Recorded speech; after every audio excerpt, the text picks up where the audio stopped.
JCI лидер салбар байгууллагын түүхэн 20 жилийн ойг бэлэгдэн бүтээсэн 20 ширхэг үнцэнтэй алтан зоосыг та бүхэнд танилцуулж байна. Алт өөрөө эд баялагийг дуудаж үргэлжид үнцэн нь өссөөр байдаг.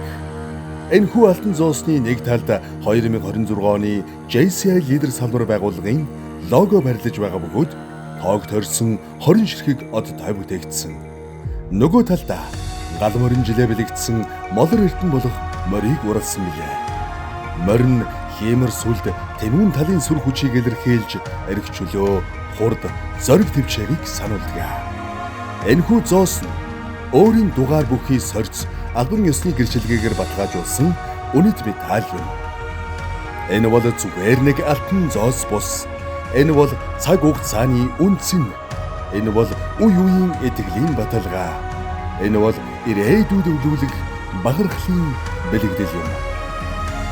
Ховор нэндэн эдвэлгийн эзэн болох боломж төдийгүй 20 жилийн түүхийн нэгэн хэсгийг өөртөө хадгалан авч явах онцгой агшин билээ. Бахархал болсон 20 жилийн түүхэн хугацааг илтгэсэн алтан зоосны үнс нь мөнхөд өсөх болтугай.